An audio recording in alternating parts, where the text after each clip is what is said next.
back to another session with Kellie Carroll of Hairology with Kellie Carroll. Today I thought I would run you through and let's just discuss some terms that are associated with chemical texturizing, such as chemical hair relaxing, and to refresh you on the steps in case that you have forgotten of how we would perform a virgin sodium hydroxide chemical hair relaxer. First of all, with that being said, there are base and no base relaxers, and those are different product brands. They can vary all across through the schools that we use, all across through salons. So I'm not really talking about a particular brand as much as I would say that I'm talking about the technique. So first of all, when we are talking about chemical hair relaxing, we are talking about chemically rearranging the bonds in the hair. And we should know that we have a lot of side bonds in our hair. Side bonds are meant to be broken with the chemicals. Okay, so if we're talking about the main structure of our hair, we are talking about 3 layers of hair, which are the cuticle, the cortex, and the medulla. Some people are missing a medulla, so we don't need it. Some may have it. That's great. If you don't, that's okay too. So the cuticle layer is our outside layer of our hair. So under a microscope, it looks more like a fish scale, and it raises up and it closes down. Closes down when the pH is lower, raises up when the pH is high. Or when we shampoo our hair, we hit it with water, which actually raises the cuticle up slightly, enough for shampoo to go in, do its job, and then to come out.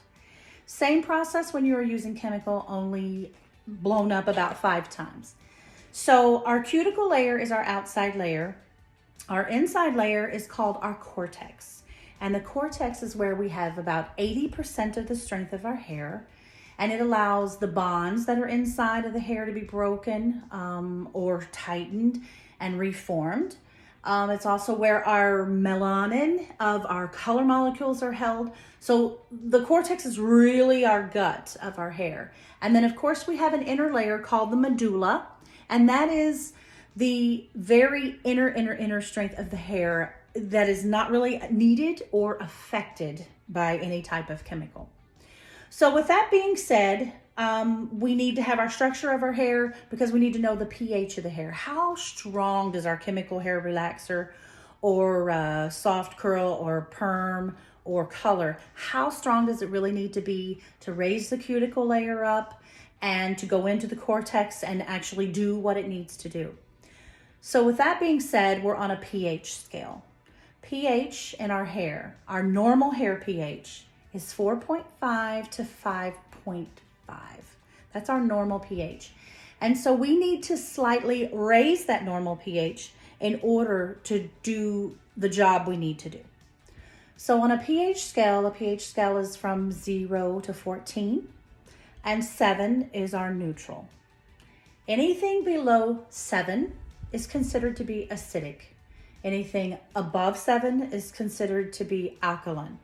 So that's the purpose of our pH scale, and we can adjust all our chemicals that we put on our hair by acidity or alkalinity. So a sodium hydroxide relaxer is very alkaline. It's like a 13 plus, blows the scale up.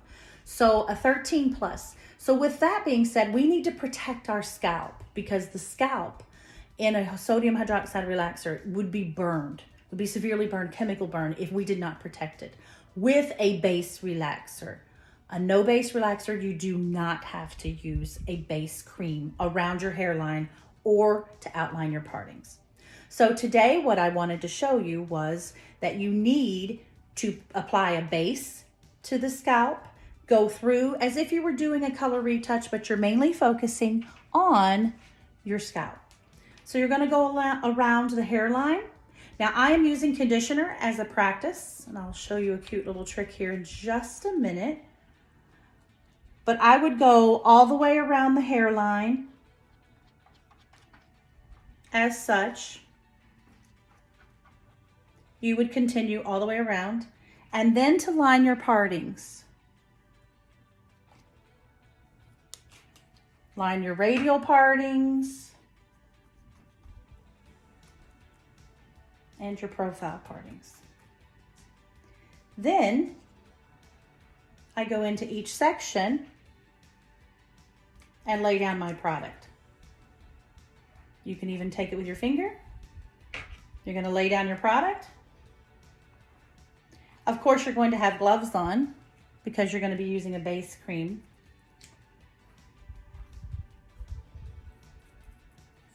So that would be applying your protective base cream all the way across your head, every section. That's how you would do that. Okay, so what I chose to do, which I find to be a little interesting and fun fact, in my bowl I have conditioner. And what I choose to do, and it's kind of fun, and if you have any laying around, and it's a way to get rid of things and reuse, repurpose, especially with students. So instructors, if you have any of these, it's great. Or students, if you travel, this is a great idea. These are travel size conditioners that come out of hotels where you would stay. Gratis, the hotel leaves them in your bathroom, such as shampoo, conditioners, body creams, etc. I always take the conditioners, well, I take all of them, but the conditioners I save and I use. I can use them for students and I use them for home videoing and practicing with mannequins and things. The consistency is really good in some of them not so great, but the consistency in this one is really nice. And so I feel like I have just enough to do an application for practice, and then the consistency is good, and then I can just, toss it as that and put it in the recyclables, because this was just enough to use. And I didn't really have to spend any money on it. So it's great for students at home for practicing, or great for educators to use at school, or to use in a travel remote environment where you're trying to teach. So I just wanted to let you know that.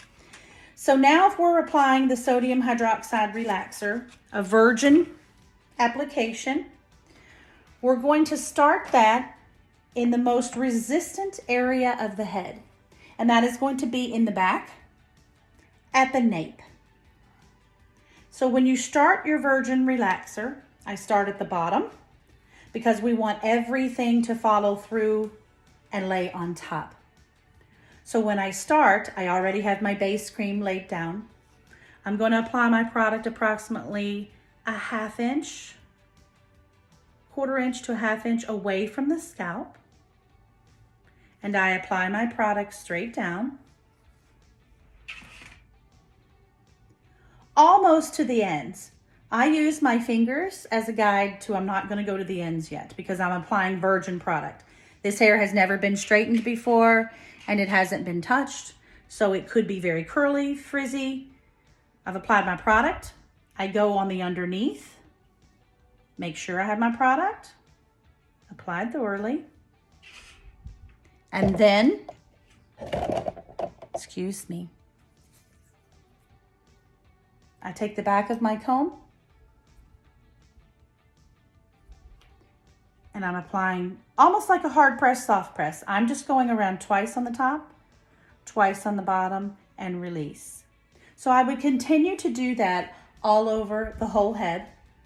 Then, when I did the whole head like this, I would simply come back to where I started and I would go back in at the regrowth, because it's going to take longer for our mid shafts to process, because remember, this is a virgin. It hasn't had any chemicals on it and it takes it longer, and that's in the stubbornmost part of our head. So we need to leave that on there the longest. Then I would go in and actually do my regrowth, and because we have scalp heat coming out, it is not going to take as long for that to process. So I would apply that after my whole head was finished, press it on, and then come through my ends, and I would process my whole head that way. When you process it, you're going to be processing it in a neutralizing shampoo. The neutralizing shampoo actually facilitates as a product that changes color.